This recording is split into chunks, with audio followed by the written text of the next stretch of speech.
Before we read today's chapter, I wanted to mention two changes.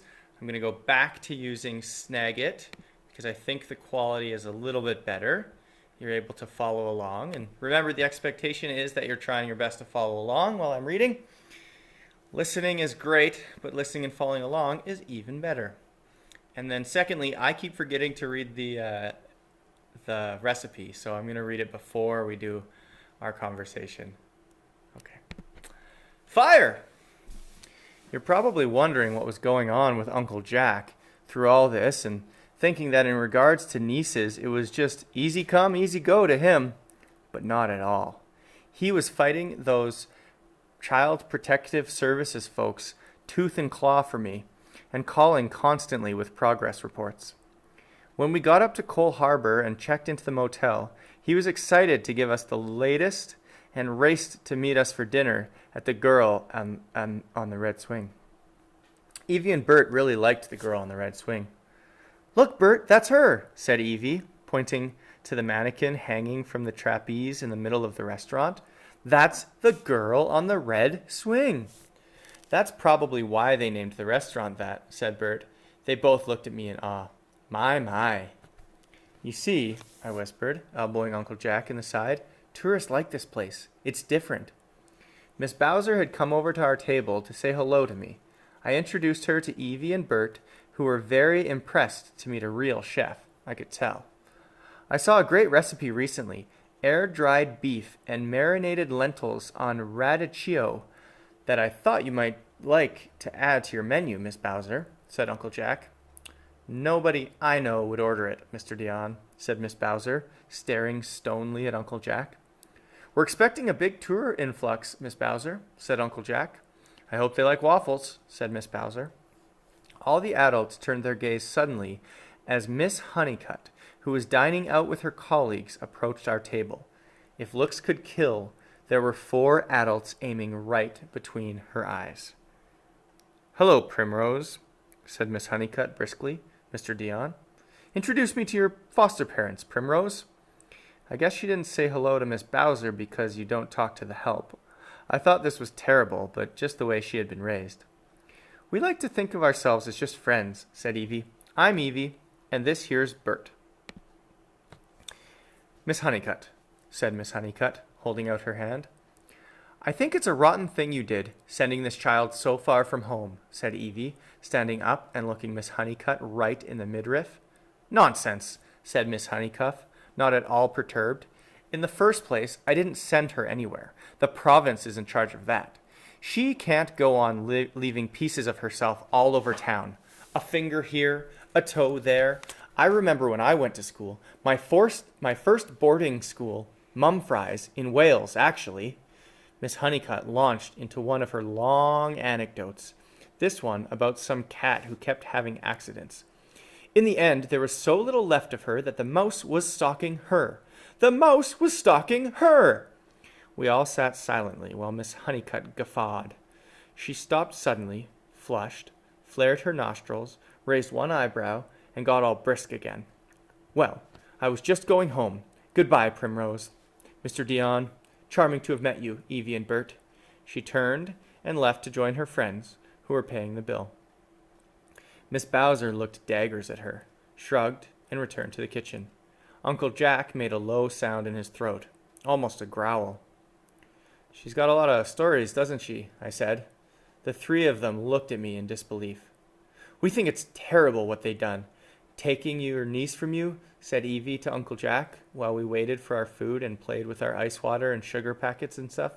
"Terrible thing," said Bert. "Things are looking up," said Uncle Jack. "We're going to have this whole mess straightened out before long." "Such a terrible thing," said Evie as the food arrived.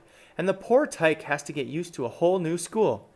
"Ahem," said Uncle Jack. He looked uncomfortable.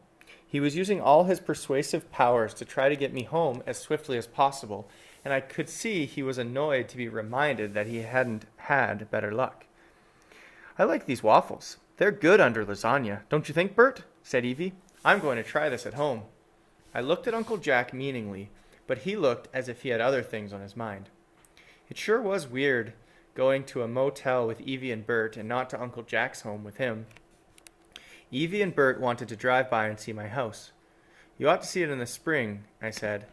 My mother isn't much of a gardener, but she plants some shake and scatter seeds, which grow a mix of long, tangled, old-fashioned flowers that are really beautiful until they wilt. My mother never bothers to pull out dead flowers, so half the spring and summer the yard looks wonderful, and the other half it looks terrible. But my mother said that it's all a question of how you want to spend your time, and she likes to spend hers reading. Was your dad a gardener at all? Asked Evie, as we sat parked in front of the house eating mince. No, he gets out and mows the lawn and rakes the leaves in a very businesslike way, and I think he likes to burn stuff. He burns stuff in a barrel every Friday. Sometimes I'd sit with him, and we'd just sit and watch things burn. We never talk much. He isn't much of a talker. Neither is Bert. Are you, Bert? Said Evie. Oh, I like a conversation, said Bert. Yes, you like a conversation, but you're not much of a talker. There's a difference, said Evie. You don't talk at me, but you'll talk with me, right? Right, Evie, said Bert.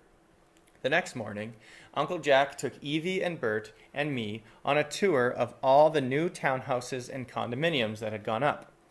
Oh, Bert, it's so beautiful here, said Evie.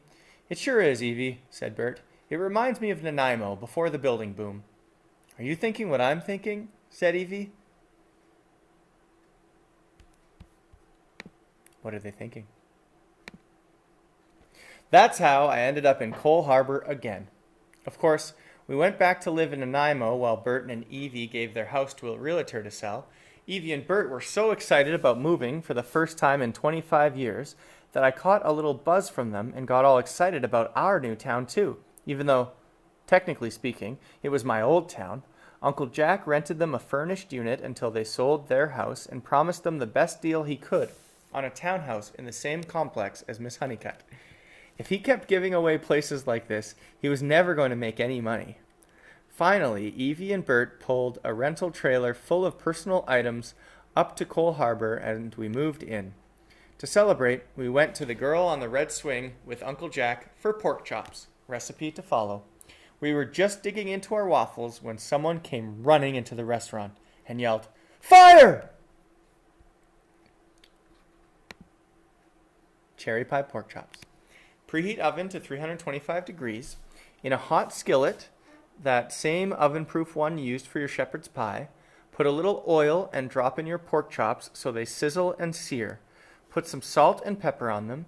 Spoon 2 tables of cherry pie filling on top of each chop and a little fruit juice on the bottom of the pan. Say ½ inch.